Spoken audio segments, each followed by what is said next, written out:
అందరికీ హాయ్. వేసవి కాలంలో పెసరపప్పు చారు ఒంటికి చాలా చలవ చేస్తుంది.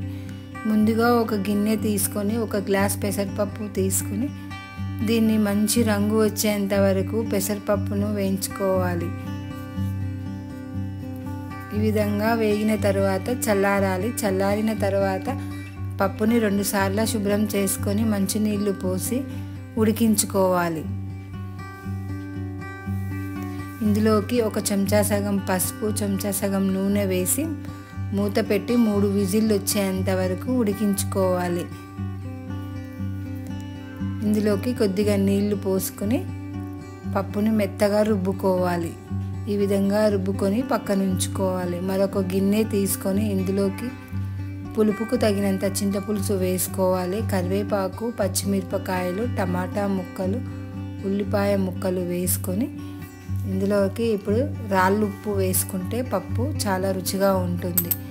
కొద్దిగా కారం వేసుకోవాలి. పచ్చిమిరపకాయలు వేసుకున్నాం కాబట్టి కారం కొద్దిగా పడుతుంది, చూసి వేసుకోవాలి. రుబ్బి పెట్టుకున్న పెసరపప్పును కూడా వేసుకొని మరొక కొద్దిగా నీళ్లు పోసుకోవాలి. మొత్తం కలిసేలాగా కలుపుకొని ఉప్పు కారం సరిపోయిందేమో చూసుకోవాలి. ఉప్పు సరిపోకపోతే మరి కొద్దిగా వేసుకోవాలి. మొత్తం కలిసేలాగా కలుపుకొని చారును మరిగించుకోవాలి. ఇప్పుడు మరిగేటప్పుడు కొత్తిమీర, పుదీనా వేసి మరిగించుకోవాలి. ఇప్పుడు తాలింపు కోసం చిన్న కళాయి పెట్టుకొని ఒక చెంచా సగం నూనె వేసుకోవాలి. ఎండు మిరపకాయలు వేసుకోవాలి. దంచి పెట్టుకున్న ఎల్లిపాయలు కూడా వేసుకోవాలి. కొద్దిగా జీలకర్ర, ఆవాలు కూడా వేసుకొని కొద్దిగా పసుపు కూడా వేసుకోవాలి. ఇంగువ కొద్దిగా వేసుకోవాలి. ఇంగువ వేసుకున్న తర్వాత కరివేపాకు కూడా వేసుకోవాలి. మొత్తం ఒకసారి కలిసేలాగా కలుపుకున్న తర్వాత ఈ పోపును తీసుకొని మరుగుతున్న చారులో వేసుకోవాలి.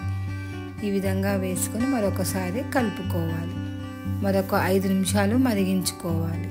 పెసరపప్పు చారు తయారైంది. ఒంటికి చాలా చలువ చేస్తుంది, కమ్మగా ఉంటుంది.